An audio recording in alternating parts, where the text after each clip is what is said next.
One other very critical area is the area of fruitfulness. A fruitful man is one who has the capacity to bear much fruit, especially in abundance. Someone who's creative, highly productive. Someone who's successful or beneficial. Someone who has the ability to produce useful results. And this is so important. You know, the Bible says, whatever your hands find to do, do it with all your might. Being fruitful was actually one of the first instructions that God ever gave to man. So, does your man have the capacity to achieve results? Does he have many excuses, or does he have much results? I always say, excuses are good reasons for bad results. So you ask yourself, is this man that I'm choosing to commit my life to a man full of excellence, or is he full of excuses? Does he have the ability to deliver exceptional results, or does he have the capacity to birth his own dreams?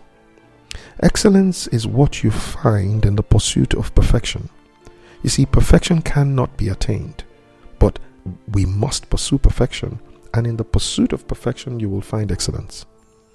Is this guy a general lazy fellow?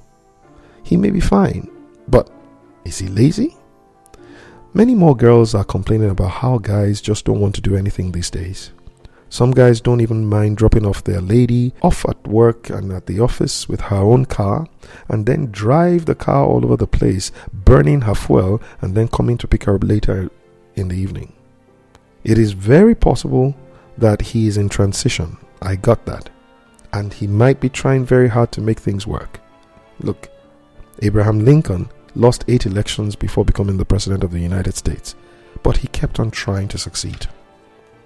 So, you want to ask yourself, does he try to achieve his desired result, or is he just full of excuses? You also need to ask yourself if this guy has a track record of success or failure.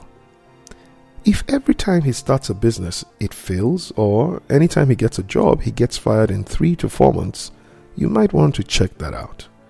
In my understanding, there are really just 3 kinds of men. There is the hunter, the scavenger, and the gardener. You know, the hunter is the kind of person who likes to have big, successful things. You know, hunters like to prey on big elephants, big antelopes, big deer, big lions, big game. They love successful women, career leaders. They love beautiful women. But you see, the only problem with a hunter is that a hunter is always intimidated by the potential of its prey to harm him, except it is already dead. And so when you see a hunter, it's kind of man who would like to take a career woman who's doing very well when he met her, and then he would now insist that the kitchen is the next department that she has to lead. And that's all that matters, because he's intimidated by the very success that attracted him in the first place.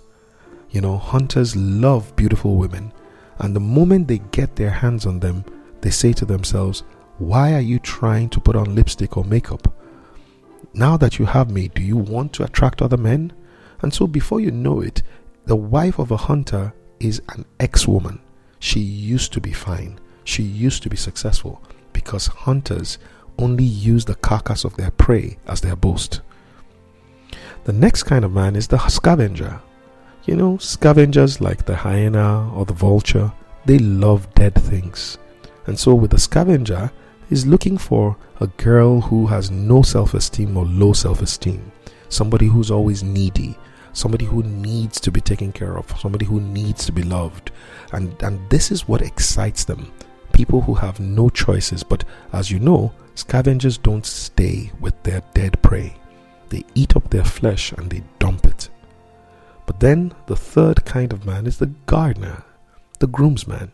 The gardener is the kind of man who recognizes the seed and plants the seed because he can see a true glorious garden in that seed. To him, his future wife is in seed form. When he dreams, he not only dreams for himself, but he dreams for her. He sees what she can be and he's inspired to help to make that thing come to pass. To a great gardener, his wife is his garden, and he has to be proud to show her off many years after marriage. Clearly, the first man to receive a wife from God, Adam, was not a hunter. He was not a scavenger. In fact, Adam was a gardener. My take has always been that the gardener is the one who has the ability to nurture the potentials of his wife and groom her to become the beautiful, fruitful garden that she can be. Therefore, a man who's not fruitful is likely to be intimidated by a woman's fruitfulness at work and in her career line.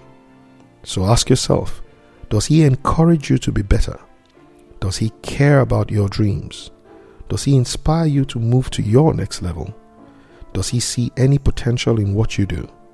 How does he help you to produce results and to be fruitful? The answers are there. Open your eyes, open your heart, and you decide. Is this 1, intolerable, 2, tolerable, 3, compatible, or 4, admirable?